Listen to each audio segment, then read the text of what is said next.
Hey guys, greetings. I hope you are doing well. Welcome to the channel.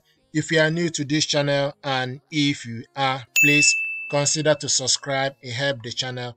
Thank you very much indeed for stopping by. Thank you very much indeed for clicking. I received this question. Someone asked, how do you use Windows 8 to set up a typing page properly? So basically what you need to do, the easiest way to do this is from the search bar, type Word. Okay, and you will see the Word app. Another one is also WordPad. So but I usually like to use Word. So you select on the Word, double click it, it will open. So and you will see a blank page. So select on the blank page. So this is the Word, and from this Word app it's like a board, right? So things you need to be aware of is the margins. On top here you will see align to the left, you will see the center one, then the next is aligned to the right. So you need to be aware of this. So if you want the information you want to type to be on the left, then you need to start with align to the left. If you want the information to be on the center, then you select align to the center. Okay, if you want it to be on the right, you select align to the right. But I usually like the information to be on the left side. Let's say Vinyl TV tutorial, TV tutorial.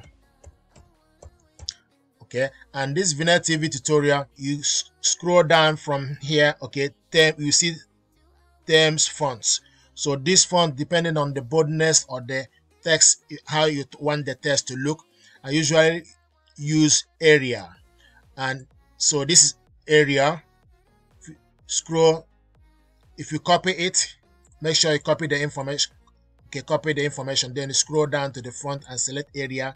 Then also scroll down to the size and select size 16. For instance, this is Arial and the size is 16.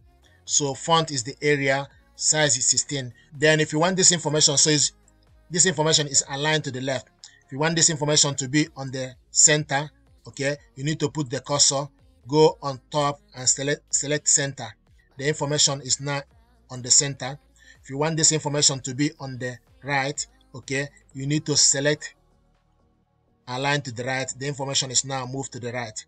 Okay, so these are things you need to be aware of. Now another thing is, okay, if you want the information to go down, you select enter. Okay, once you are tapping the enter, the information will go down. If you want to bring it back up, then you select backspace. So I hope this information help you. This is really something that you need to be aware of, okay, in terms of the font, okay. And another thing is also, if you want to put the color, you can select this and select the color, and for you to add color to it. You can also select it and change it from green to automatic black. So you can select any particular color, but you need to copy it, the information, then go on top and add particular color you want. You can see as I'm hovering now, you can see various color. This information is changing to various color. If you want to add color, then you need to copy it first, then scroll down and select the particular color you want. Let's say we want to use this sample. Okay, so copy it, and you can see it's now in green color. To remove it, then you need to scroll down and select no color is needed.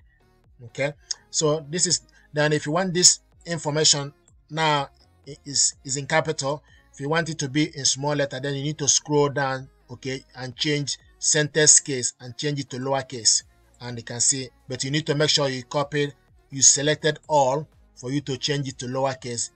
If you want to have it in uppercase, you need to select all, copy all, and select uppercase. Let me know if there's any other thing. If you want to add, for instance, if you want to add a page number, see where to select page number. If you want to type a page number 1 to 2, then you can see number 1. Okay, so you scroll down to type page number 1. If you want to type a bullet number, then let's say if you keep typing this, the number would go up. Okay, if you want to remove the number, then you need to select on it and go back and select none. You can see if you put a number, then you select none, the number will go. Okay, so if you want also to add a bullet point, then you need to select bullet points, and you can see the bullet point. So this is where you get a bullet point. So this is bullet point library. Okay, if you don't want the bullet point, then you select none. The bullet point will disappear. If you want the bullet point, depending on particular type, you can see the bullet point here. You can also select enter. The bullet point will be there. Okay, then if you want to remove it, then you select none, and the bullet point will be off. Okay, but the rest, if you want to remove this, okay, then you need to select none.